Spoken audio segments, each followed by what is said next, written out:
the Healing Insights 70-day course. This is day 3. Know your triggers. Again, just a reminder, the first 2 weeks are about detoxing. So we will cover that for the first 2 weeks. Know your triggers. This sounds easy, right? But it's not always as clear-cut as it seems, as I found out. Sure, traffic jams, rushing to make dinner, and trying to make ends meet financially are all everyday triggers. But what about the subtle triggers in our lives? Of losing the battle to your symptoms, relying on others to pick up the slack, and trying to hold on to anything that resembles a normal life. This was especially difficult for me because I am a perfectionist. So if I can just maintain some level of control, then I feel like I can survive the situation. But with so many body parts screaming with pain, it was stealing my life away. I felt as if my body, mind, soul, and spirit were being stripped away from me. I needed desperately to get a handle on the major triggers that were causing me to spin out of control. But how? My finances were a joke, my body wouldn't stop hurting, and the stress I was experiencing constantly was making me violent. I can only describe how I felt as being revved up. In February of 2014, during 2 separate physical therapy sessions, my physical therapist noticed my tension. I sat at the edge of my chair, my shoulders were elevated, and I clenched my teeth. My therapist said, "Gee, you look like you're ready to jet." On a different day, I sat at the edge of my chair with my hands clenched into fists, so tight that my knuckles were white. My therapist said, "Sit back and relax." In mid-October 2014, I received a newsletter via email from Dr. Mark Hyman. I had signed up on his website the month before while researching his 10-day detox diet. The newsletter mentioned emotional freedom technique, tapping, and it provided a link to a free webinar offered by Nick Ortner at thetappingsolution.com. The webinar was titled, "How to Create an Abundant, Stress-Free Financial Future Faster Than You Could Ever Think Possible." According to Nick Ortner, the secret was the technique of tapping. I figured, well, what do I have to lose? So I registered for the webinar. I convinced my husband to watch it with me during dinner that week. So that's what we did. The webinar included hands-on activities to journal, answer questions, and Nick led us through a tapping meditation. Somehow I felt better after participating in the tapping meditation. I hadn't felt calm for the last couple of years. I even felt safe, which I didn't totally understand, even though Nick Ortner explained the process of tapping in detail. I was curious about the whole idea of tapping, so I visited the tappingsolution.com website. I began experimenting with tapping. But because I had been stuck in the stress response cycle for so long, I still felt on edge. However, I felt like tapping wasn't working fast enough for me to deal with my ever-increasing aggression. I would wake up and I would feel like my blood was boiling. My skin felt like it was crawling. I was so angry and so disgusted that I could not help myself. I felt like I could lose control at any moment. I was impatient, rude, hateful, and mean with my family. Despite the way I felt, I just kept tapping, and I found that I had moments of calm and feelings of safety, which confused me a bit. But one day my husband made a comment and I lost it. After returning home from a chiropractor adjustment, I mentioned to my husband that the chiropractor wanted to see me twice a month. My husband jokingly replied, "Who's going to pay for it?" Finances were a sensitive topic since I was not working at the time due to all the medical conditions that I was having difficulty managing. I reacted so poorly that I am ashamed of what happened. I shed light on this story only because of the importance that it plays with knowing your triggers and feeling safe. My anger and aggression came on so quickly that day. I felt the blood fill my head. My face felt hot. My husband worked from home at the time and he was seated at his computer desk. I formed fists and hit him on the back with all my might as I stormed down the hall. I pounded on the hall wall with such a force which caused some bladder leakage. At that moment, I heard my husband getting up from his chair and I ran into the bathroom and I locked the door. I was trying to take care of my bladder leakage issue when he started pounding on the door. I grabbed the broom that I keep in the bathroom and started striking the wall with it. It hit the wall so hard that the handle came off. I was in such a violent moment of rage, and I used the exposed metal to scrape and cut at my wrists in an attempt to hurt myself. I was so out of control. I was in a full-blown state of rage. My husband was at the door threatening to call the police if I didn't come out of the bathroom. I could hear him telling my son, "Call the police." When the police answered, my son got scared and hung up the telephone. Moments later, I heard my husband talking to dispatch, explaining that I was okay, but just upset. Regardless, they were sending an officer out. My husband said, "You better come out or the police are going to come now," because Ezekiel hung up the phone. I knew what the process was in situations like this, so the fear of being sent for a psychological evaluation and possibly being hospitalized snapped me out of my rage. I had scraped my wrists, so I quickly wrapped the one that was bleeding more, grabbed my phone, my car keys, and a bottle of water, and I ran out the back door. My husband said, "Wait, you have to talk to the police when they get here."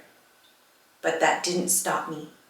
I opened the back gate and I walked to the park down the road. I sat at the picnic table and tried to calm myself. I took deep breaths and I tried not to cry because I didn't want to draw any attention to myself. But within 5 minutes, I noticed a police car driving, and it was driving in front of the park. I just sat drinking my water and wondering if the officer was going to turn the car around. He did. I panicked, but I remained seated and I looked at my phone as if I was surfing the web. The police officer kept on driving and never came back. To my luck. After I finished my water, I returned home to find out that the officer had made a visit to speak to my son and my husband. My husband explained that we had had an argument, but that I was fine and had gone for a walk. Thankfully, this incident did not escalate any further. I know that I needed to do something at that moment. I just knew it. To help me overcome the aggression that I was facing. I did some tapping that evening, and yes, my husband's comment and the anger I felt because of the financial burden were evident triggers. But what I discovered the trigger that pushed me to the state of rage was the bladder leakage. I realized that I felt hopeless because I thought, how can I help myself if I can't even control my body? Another thing I want to point out is how rage has been a common theme in my life. My mother would rage for no apparent reason. As a child, I never felt safe because I never knew what was going to set her off. I thought if I could just be the perfect child and please her, she would be happy and not rage. After a while, it had an effect on me. I became grouchy. I remember my dad calling me Oscar the Grouch. I think about it now, and I believe I used this as a defense mechanism to control my reactions to my mother's raging. I know it sounds crazy, but I thought, why try to be happy? She's just going to get angry anyway. I thought about my childhood that day, and I realized that this was the programming that Nick Ortner was talking about that needed to change. I knew at that instant that tapping was working for me because it made me feel calm and safe. But I had so much against me because I resorted to rage. Also, my old programs were directing me to use Western medicine because that is all I knew. On Halloween of that year, I just couldn't take it anymore. I explained to my doctor, I'm becoming aggressive. I can't even stand myself. He responded, I wouldn't have known you were feeling this way. You look so calm. I requested some medication to help ease my chronic stress and aggression. I was asked to complete an anxiety and depression questionnaire. I was showing signs of moderate anxiety and mild depression according to the questionnaires results. I wondered if the Lyrica I was taking was causing aggression. I discussed the possibility of getting off Lyrica and trying naltrexone because I had read it helped with chronic pain, especially bladder pain. My doctor prescribed Zoloft 50 milligrams to treat my anxiety and depression. He told me it would take time to have an effect on me. I wondered, how much longer can I hold on? Here is an excerpt from my symptom log that day. October 31st, 2014, 9 a.m. Appointment with Dr. McRae. Shared a clinical note, recommendations of nasal surgery as per Dr. Trainer at NT Care, AZ Active Chiro, Dr. Porterfield. Focused on neck, left side, traps, right pec, neck, cervical spine, no headaches past 7 days.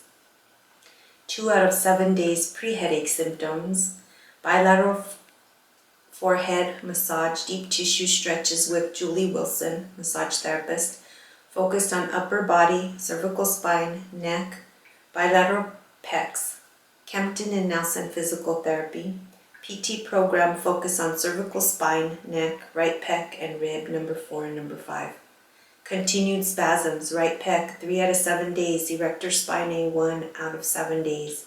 Bilateral, lats, traps, rhomboids, 0 out of 7 days. Southwest gastroenterologist, Dr. Kaiser.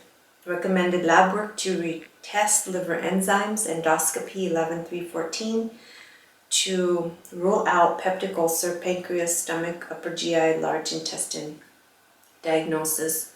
Took note of allergy test results 2-5-14, constipation, ureter inflammation, CT 8-5-14, and continued per tonics and Carafate. Discussed mood aggression, inquired discharging Lyrica, trial naltrexone, completed anxiety and depression questionnaires, scored mild anxiety, mild depression, Trial Zoloft 50 milligrams. Reported no right side abdominal pain, dizziness, or nausea last 7 days. GERD daily, even with prescription meds. Added magnesium, different brand without rice flour. And trialed pea protein, noted increased MOD burning sensation 10-29-14. Continue magnesium 10-30-14, very slight burning sensation.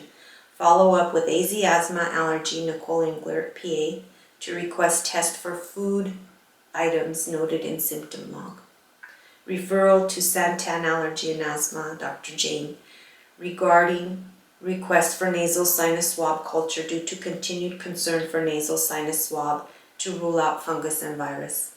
Dr. McRae administered trigger point injections, lidocaine to bilateral traps, lats, erectors, and lidocaine steroid right pec.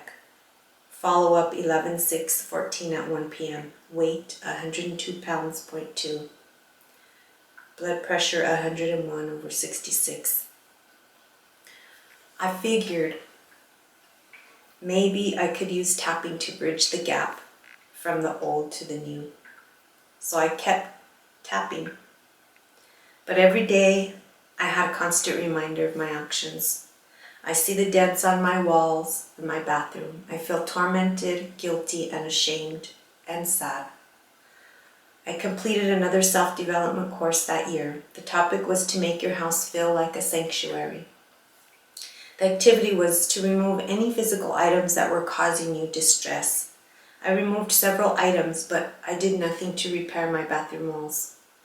Several times this year, I have thought about making those repairs, so I can finally release the troubling event from my past, to fully enjoy the calm and the safety that I am blessed to experience every time I tap.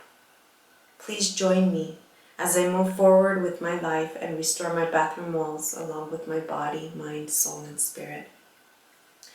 I have a video of me repairing those walls, so I'm hoping you will join me so that I can repair my life as well. The activity, soul-searching questions, and daily challenge can be found in the workbook under Day 3. Pause the video now if you need to get your notebook or you need to print out the activity sheet for this activity. The name of the activity is called Sanctuary Time. Create a quiet corner. Add items that make you feel safe. Remove items causing distress. I don't think we understand how sensitive we are. I know when I removed some items from my home that were causing me distress, it just felt so much better. I didn't have to keep seeing them and be reminded of those negative emotions and those past events that were not serving me. Spend time in your sanctuary daily. Feel the hope, the healing, and the peace. It is there. Now let's move on to the soul-searching questions. Remember, you can pause the video as you write and then restart it again. What are your top 3 triggers? Think about it. Not just the ones that are evident, but those subtle triggers. Those triggers that are getting under your skin, that are making you feel miserable and aggressive, sad, whatever the emotion. What is your typical response to stress? Is it fight, flight, or freeze? I'm a fighter. My husband's a flighter.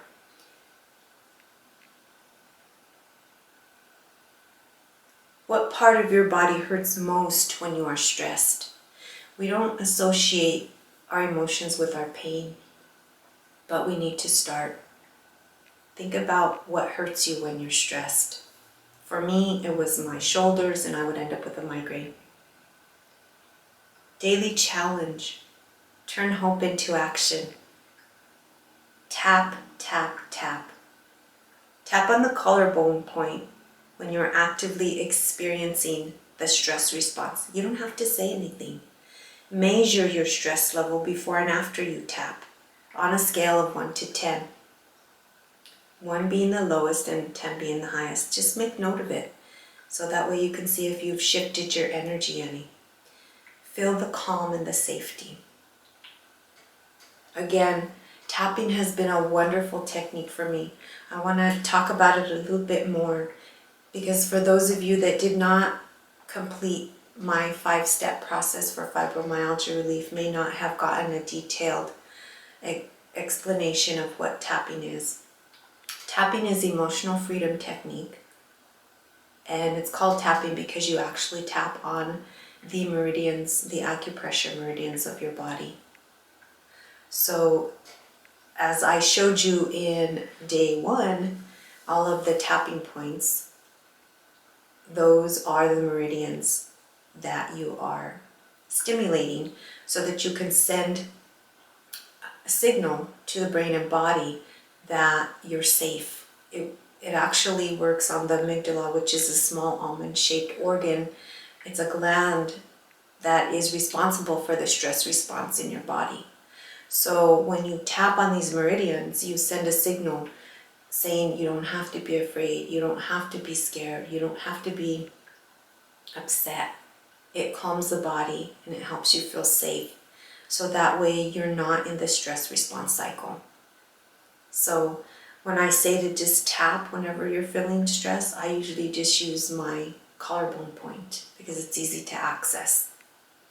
So give it a try. As I said, you don't have to say anything because you're already thinking it in your mind. So those thoughts are your script. Okay? All right. Thank you, and I will see you in the next video.